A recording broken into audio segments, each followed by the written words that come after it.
Hey, thanks for stopping by. This is just going to be my opinion on the new Disney Plus series Echo. Um, it's just going to be straight opinion. A lot of people have been very critical, calling this woke or too DEI, diversity, equity, and inclusion. Um, I don't care about that kind of stuff. Is it worth watching? Is all I really care about. I don't have a problem with diversity if it's interesting, if it's well done, but this is not.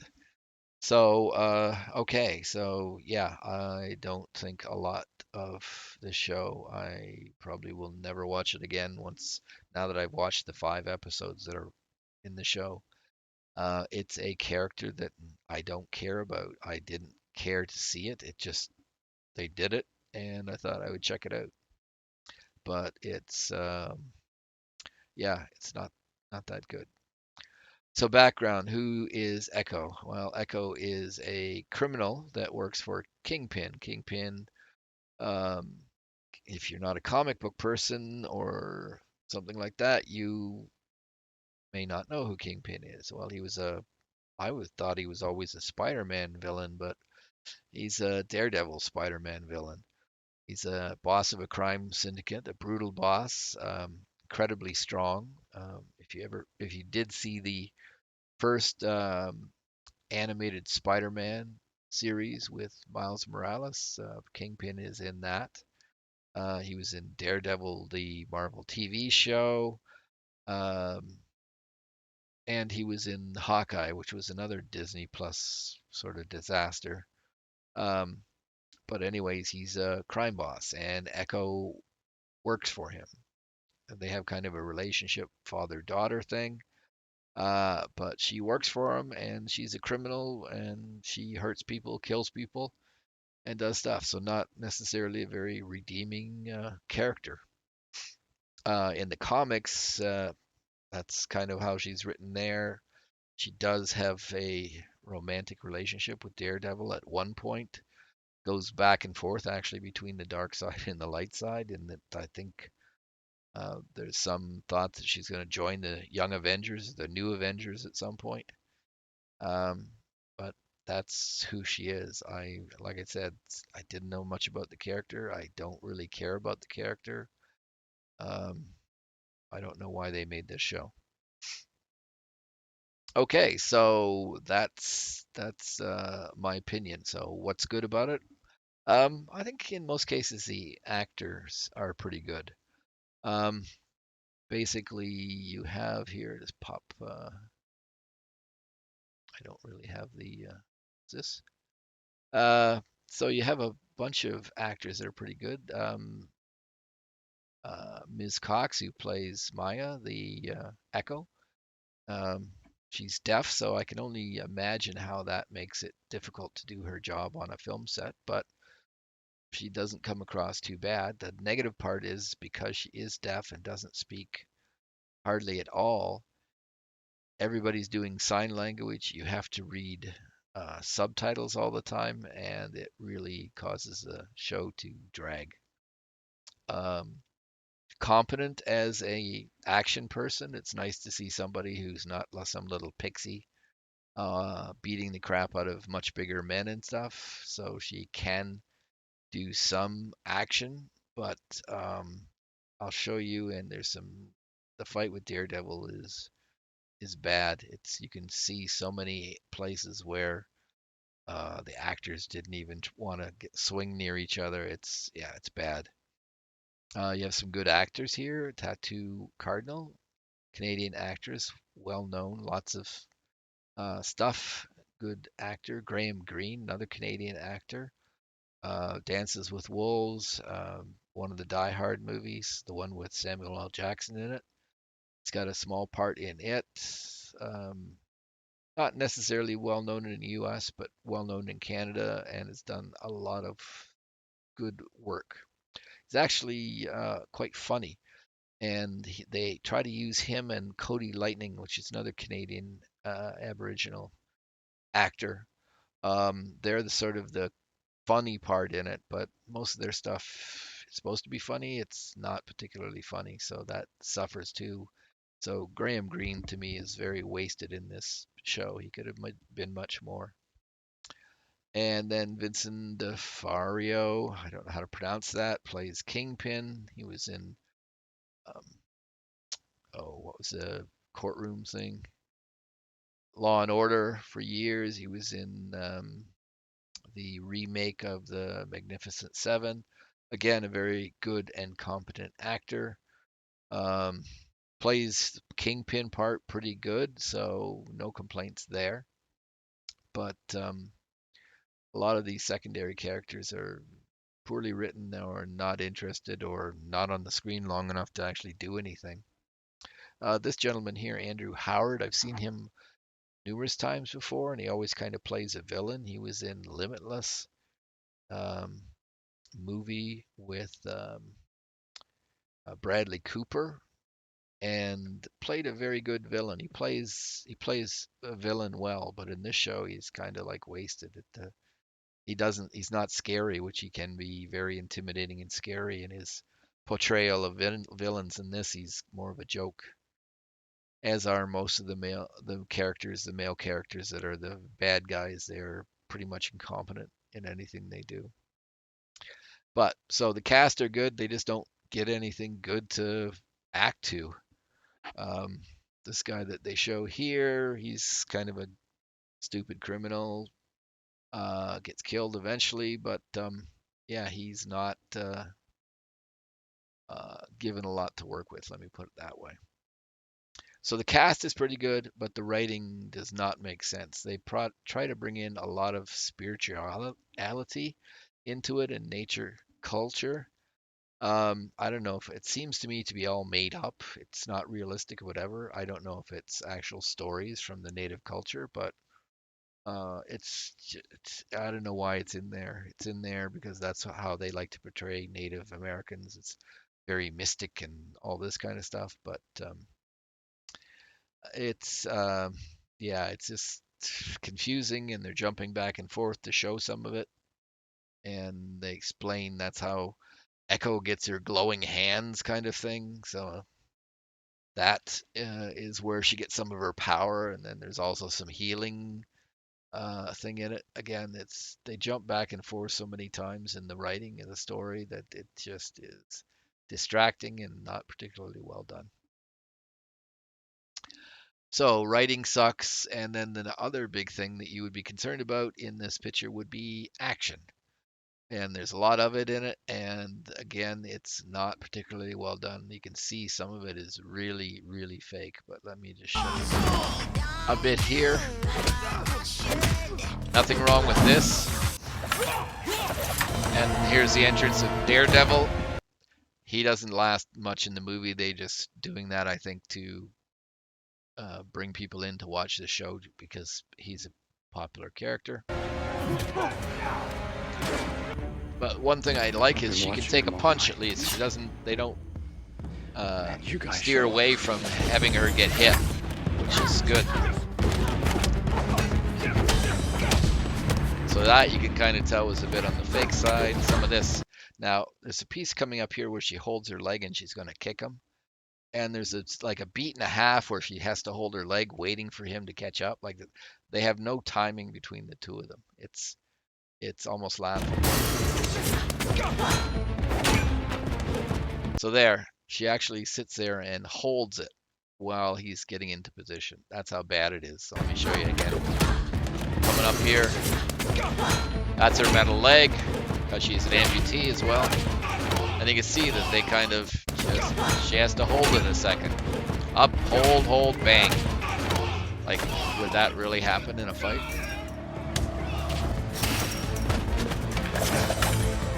So this is bad. At least this kind of works between the two of them, but there is more stuff later on that just doesn't work that well. So then, really, I'll stop that. So yeah, the fighting isn't particularly good in it, so that's another negative. So the writing isn't good, the story's not very good, they're bringing in a lot of mysticism in it. Doesn't work. Or Native American heritage doesn't work. The fact that there's no dialogue, that Echo doesn't usually speak, and it's all sign language and subtitles, drags down on the show. It doesn't work. Um, yeah, it's there's not much really good in this movie or show. The first episode is almost just shots taken out of the series Hawkeye because they want to put in some background because you don't know who this person is. Echo is if you didn't see that show. Never appeared in any other Marvel property other than this show. So um, yeah, it's requires some background on it. So you see that Echo is with her mother when her mother gets into somebody sabotages the brakes on their vehicle and the mother is killed. Um, they're driving in a car going down the hill. The wife, her mother is pushing on the brakes, sees that there's no brakes, sits there and looks at Echo.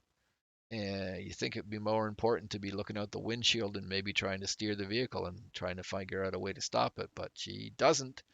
Gets T-boned, gets killed, and you see the young Echo in her seat with a piece of something, glass, plastic, whatever, sticking out of her leg, which is how they use to explain where she got the amputation from, because they do show her um, being disabled, which again is another thing that people say, oh, it's DEI because of that, but it just gives her some other obstacle to overcome, really. But that's what it is. The first episode, they show that. They show her leaving with her father, going to New York, a little bit of time with Kingpin in New York to establish their relationship.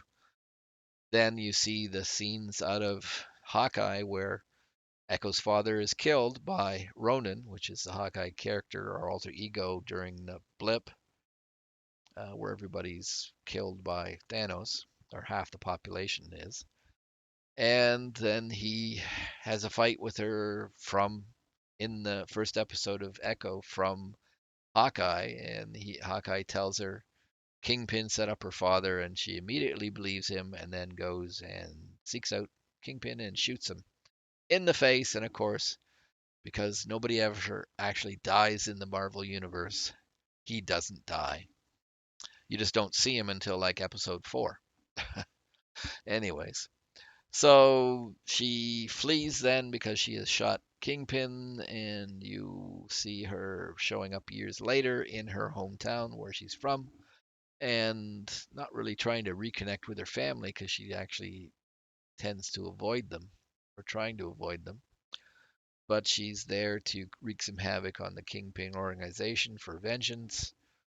Um, so that is really why she's there.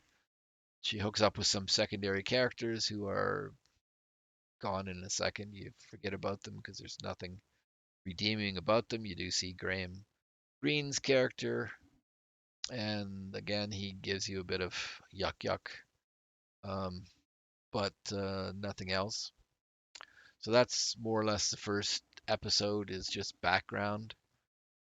Second episode is you see her running and jumping onto a train, setting a bomb in some munitions, and then escaping. Um, Not really believable in a lot of cases of what happens, and not particularly well done. But she does that, and then that is it goes off, causes damage, and then it's some of the people in the area that she knows that are working for Kingpin have to kind of cover their ass because they know they're going to take heat for what has happened. And eventually, somebody that's working locally betrays Echo back to New York, and a bunch of totally incompetent henchmen show up um, to capture her, well, actually kill her. Seems to be what their intent is, but it's a fight with them, and it's pretty badly done. A lot of guys walking down the hallway only to suddenly zip be dragged off into the off screen or whatever. Um, like I said, Echo does not have a superpower. or if I hadn't said it, she doesn't have a superpower. She has this glowy hand thing that they introduced in the very first episode to add the Native American mysticism into it, but that stuff doesn't work. Not really believable even, but it's supposed there might be some tie to reality, but yeah, it's not very well done. So in the third episode, those guys show up to capture her, and just when they're potentially gonna get rid of her, phone rings and they leave because it's obviously Kingpin on the phone, and he appears in the next episode and tries to get Maya to come back to New York, and all is forgiven and all this stuff, and she's not really interested in that. Well, she's interested in the power, but not interested in him because she's never forgiven him for killing her father or leading to her father's death. So you do see a bit more of their background and how their relationship is, and yeah, it's again no warm and fuzzies here because they're both criminals. They're both having well, Kingpin again. He has people killed like he breathes, and she's been responsible for some of that. But anyways, they try to patch things up, or he tries to patch things up, and then when she sort of refuses, then he takes some of her family members hostage. So that's up to the fourth episode. Again, I'm kind of skipping through them. I don't want to give too many spoilers in case you actually want to see this. But the fifth episode's at a powwow, and that's where Kingpin takes her family members, and she sneaks in, and there's a bunch of henchmen there, and I don't know what they're doing there. They got guns in a van, like they saw Lock, Stock, or no, Snatch. That's scene out of Snatch. They're gonna do something there. I guess shoot a bunch of people. I'm not sure why they're there, but they get crushed by somebody in a monster truck, so that's okay. Anyways, Kingpin meets up with Echo, and that's looks like he's gonna kill her grandmother or whatever, and that's when all the women suddenly get glowy hands and beat up the men. Um, again, in a very poorly done effort. I guess they're trying to redeem Echo. She sort of has this glowy hand thing. She touches Kingpin and goes back into his past, and she's trying to get him to get rid of his anger so he can be a better person. Okay. Uh, and he the spell's broken, and he's like, "What did you do?" And it's like, "Well, she actually didn't do anything because you didn't change." But then the one guy who didn't get beat up by the women uh, grabs Kingpin and off they drive. That's it. Done. Okay, so he's just going to leave. And does. So again, like I said, the writing is not very good in this, but anyways, Echo kind of slightly reconciles with some of her family members, and everybody's happy, and then she kind of rides off into the sunset for now. Or anyways, there's no thought about what she's going to do after this, whether Kingpin would come back after them again, or it's just everything's good. And that's it. That is it. So, yeah, uh, it's a time waster. It's not without some merit, but there's a lot of it that is not particularly good, like the action, the writing, or story. Uh, just doesn't make, well, something like this, you have to suspend belief, accept some stuff that doesn't make sense. Okay. But just the story just doesn't work. The mysticism and tying everything together and people's reactions and planning and stuff just does not work. So I kind of thought that, like a lot of people, there would have been more Daredevil in this, and if they had have did an Echo slash Daredevil um, up against Kingpin or something like that, it might have actually been entertaining. But This is sort of slowly paced because of, unfortunately, all the signing that's necessary, the fact that there's very little dialogue, it's all subtitles. It kind of drags. So that's it. I mean, if you're happy that somebody somebody different is given a big role, somebody who's disabled, both with an amputation and being deaf, um, is being given some good work, then you might find this a good enough show that you can put up with some of the other crap that's in it. Um, Again, I don't dislike the actress or her role. I just don't find the fight scenes. She didn't get enough practice in it. She's not experienced enough that she can pull it off. So it really suffered. Okay, that's it.